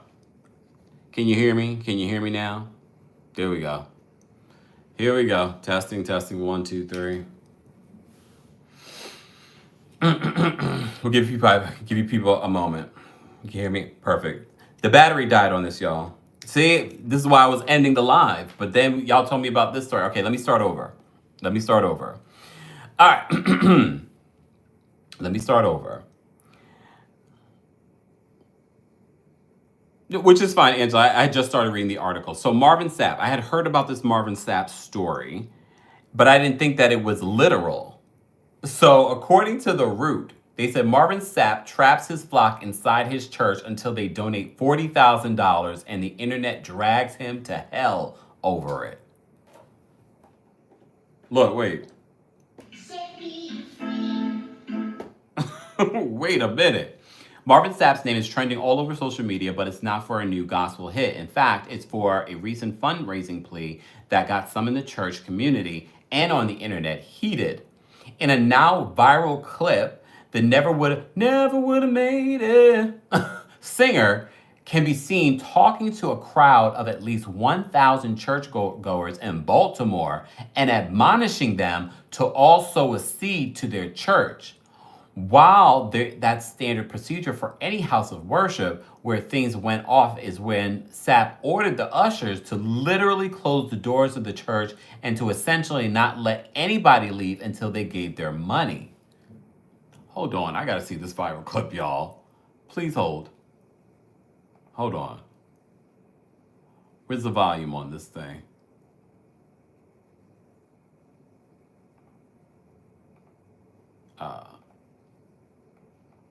Hold on.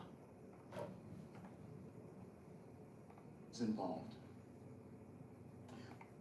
Pastor Marvin Sapp lead and they understand the cost that is involved.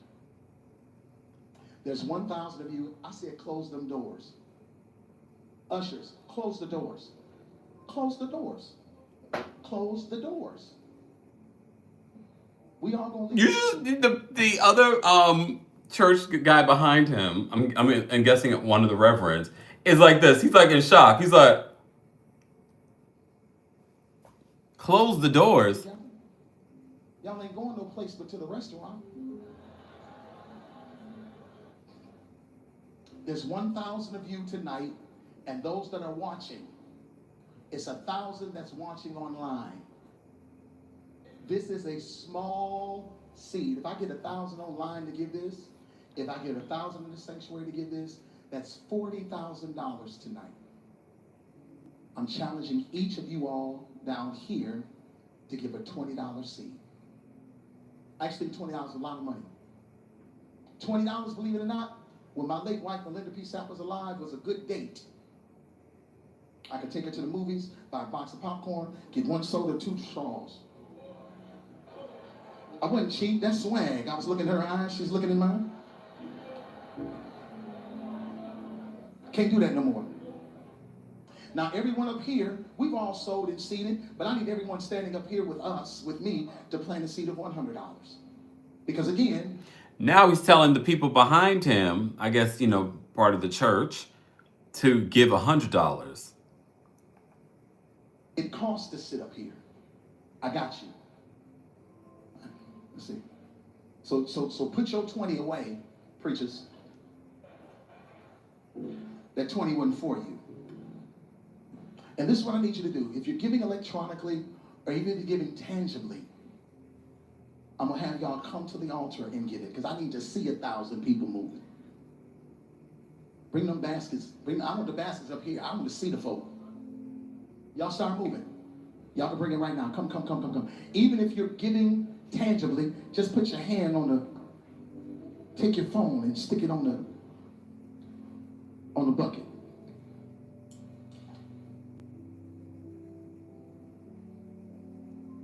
He told them to lock the doors. Shh. Giving is worship.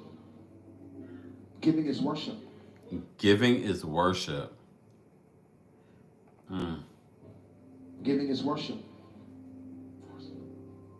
Giving is worship. Can't you also give without giving money? You can give your time.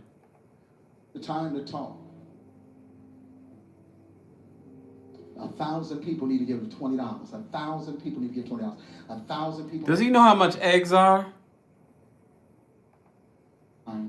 Need to give $20. This is easy, saints. This is an easy miracle. We should be able to to raise $40,000 tonight just from y'all giving it. That's it. Pastor Marvin.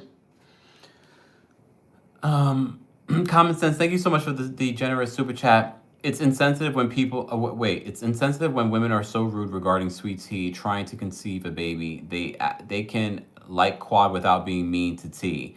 I have a Libra sister, they can't hold water. Thank you for having me. I mean, I agree. You can be critical of one thing and not have to be mean. So Marvin Sapp, that's what they were reporting, that Marvin Sapp had told the ushers to close the doors. Close the doors. He said, I said, close them doors. Ushers, close the doors. Close the doors. Close the doors. We're all going to leave together. Y'all ain't going no place but to the restaurant. He went on to say that he needed 1,000 inside and in the building and the 1,000 people watching the service online to give $20, which would total a whopping $40,000. Later on in the clip, Sapp urged all the pastors who were seated and standing on stage with him to give 100 instead of 20, citing the fact that it costs to be up here. Naturally, once the video made its way to the internet, folks on social media were quick to condemn the Best in Me singer for his actions. Marvin Sapp would have saw the worst in me. F out of here, wrote one user. Another person says Marvin Sapp was so aggressive as hell, not hold the folks hostage begging for money. Baby, I would have been gone. Sister Minnie Pearl would have had to open them doors for me, honey. Oh my goodness, Marvin Sapp would be getting the Marvin slapped if he held me hostage for money when he could go in the studio and make my annual salary in a couple of months. That ain't the work of the Lord, one user said. Marvin Sapp was on Tiny Desk with a full Louis Vuitton outfit on. Maybe you should stop buying luxury goods and put that back in your church instead of holding your members for ransom. I mean, that's the thing. And mind you, I'm looking at a photo of Marvin Sapp in a Louis Vuitton suit on the red carpet of the Stellar Awards. I mean, this has always been my struggle with organized religion and the things that I learned a lot when I went to Portugal. Again, this is why I say traveling is the best education. And I did that African tour that they do in Portugal. If you ever go to Portugal, you should definitely do it. It should be like your first tour that you do anything when you're there, because it makes you look at Portugal differently. It makes you look at the slave trade differently. And it talked about during the tour how organized religion, specifically Catholicism, and how it was forced on us as Black people. So I always kind of look at religion like the okie doke, to be honest with you.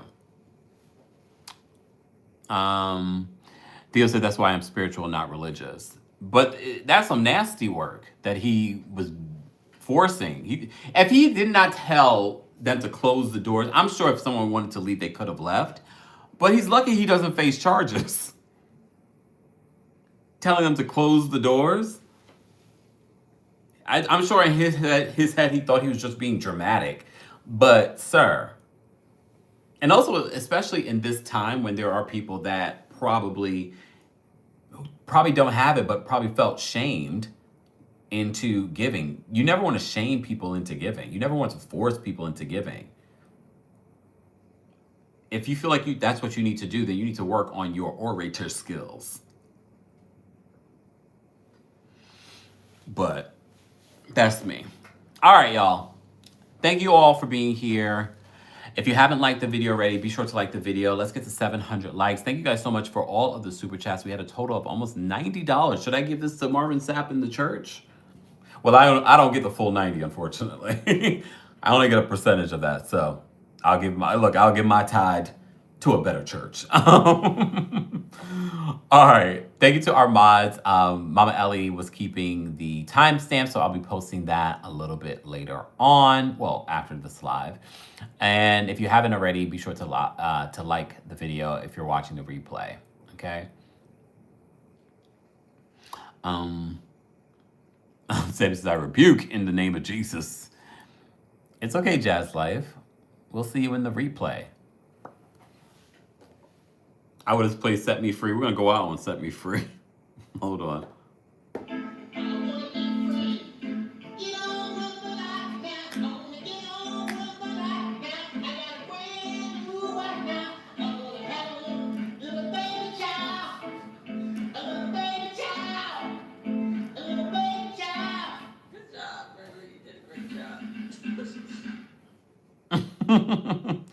A mess. Kim, do you listen to this while doing your workout challenge? Really? No.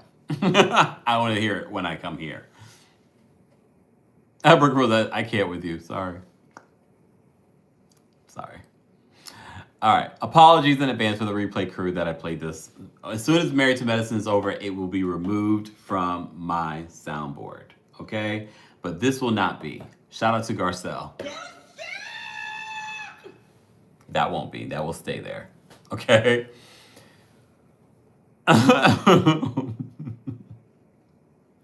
Everyone, thank you so much. We're almost at 700 likes. Keep liking the video. I will see you guys in the next one. Don't forget, tomorrow I will be live with the Brooke Ashley and Taria Faison from the What Else Is Going On podcast for an emergency Real Housewives meeting to talk about Real Housewives of Atlanta and those failing ratings, and to talk about Real Housewives of Beverly Hills and the aftermath of what's been going on with Garcelle and Bosom of St. John, Sutton, and Erica Jane, and everything in between. So stay tuned for that. I will see you guys tomorrow. Same time, same place. All right?